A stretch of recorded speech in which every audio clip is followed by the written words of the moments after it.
Bismillahirrahmanirrahim. Assalamualaikum geng. Okey, hari ini kita ada satu masalah G-Shock. Okey. Boleh tengok di sini display digit dia tak penuh display digit dia tak penuh. So, jika anda menghadapi masalah macam ni, apa yang perlu kita buat? Okey, kita hanya perlu betulkan sahaja ribbon dia. Okey, kita hanya perlu betulkan sahaja ribbon dia.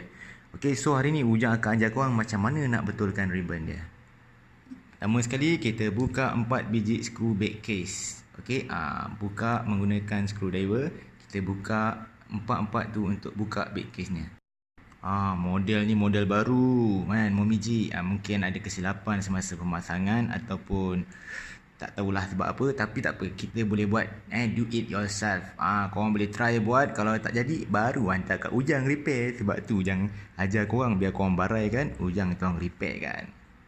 Okey, kita dah buka back case-nya. Kita angkat ini back cushion dan kita keluarkan. Modul ni kita keluarkan. Jangan takut, korang tarik je keluar. Okey, kita dah keluarkan. Okey, sekarang ni ribbon tu yang ni. Nampak? Satu di atas, satu di bawah. Okey, korang buka klip 1, 2, 3, 4, 5, 6. Ada 6 klip ni, buka. Jangan buka macam ni Jangan sekali-kali terbalikkan kerana ada spring gold. Kalau spring gold tu hilang, nanti lampu tak ada. Benda ni penting. Buka klip dan pastikan modul ini di atas keadaan begini sahaja. Faham Jangan sekali-kali dia macam keadaan macam ni. Nanti spring gold hilang, payah. Spring gold RM20. Kalau hilang tak apalah, Ujang boleh tolong. Tapi harga dia RM20 geng. Okey, Ujang dah buka klip dia. Nampak? Cabut macam ni jangan terbalikkan dia kerana ada spring gold. So bahaya. Nanti hilang spring gold tu demam. Okey, sekarang kita kena keluarkan LCD ni daripada dia punya frame ni. Okey, macam mana nak keluarkan? Korang gunakan tweezer, korang kena kepakkan sikit ni, kepakkan sikit. Okey, jangan tekan jangan tekan kuat-kuat LCD ni. Takut nanti tercampak spring. Okey. So korang kena kepakkan dan tolak sikit pelan-pelan. Nampak? Tolak dia, nampak.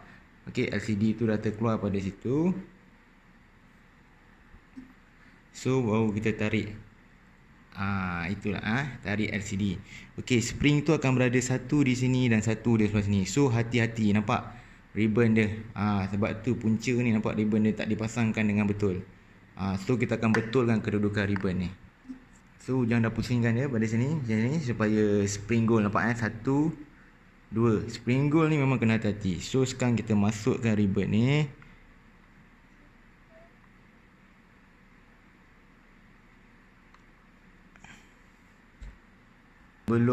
Sebelum Ujang terlupa, nampaknya ada abuk kat situ. Tu pun punca-punca kenapa digit tadi dia tak ni. Kenapa digit tadi dia putus-putus. Okey, ni salah satu puncanya. Nampak ada abuk tu.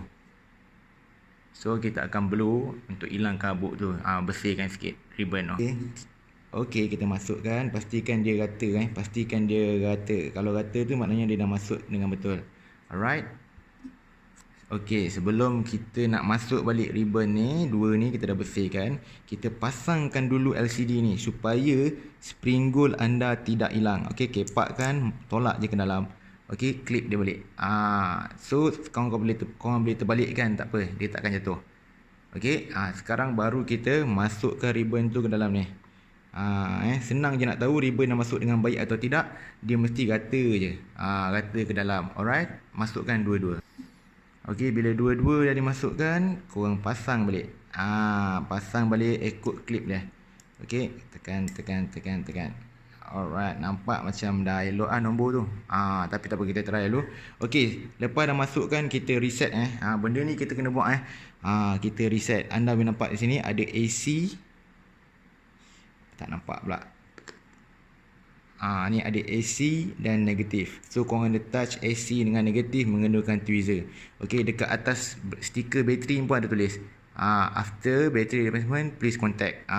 Kita dah buka engine tadi, so kita dah reset supaya senang. Takut nanti dah pasang-pasang ada hal pula sebab tak reset. Okay, bila reset jadi, dia akan jadi Friday 1.1 pukul 12 balik. Korang boleh tengok dekat video-video Ujang yang sebelum ni, Ujang ada ajar cara dia. Alright, sekarang kita nak check adakah dah jadi kita punya ni. Okay, kita buat LCD screen test. Okay, nampak digitnya sudah penuh balik. Alright, okay. So, selamat mencuba benda ni, do it yourself. Kalau tak jadi juga, jahanam, korang boleh hantar kepada Ujang. Alright, okay, jangan lupa subscribe channel Encik Kumbang, share this live, okay, follow Facebook Encik Kumbang. Jika ada sebarang pertanyaan, okay, bolehlah roja Ujang. Alright, okay, sebelum try, jangan lupa share. Dah try, jangan lupa tunjukkan hasil di komen. Selamat mencuba, geng. #persahabatan selamanya.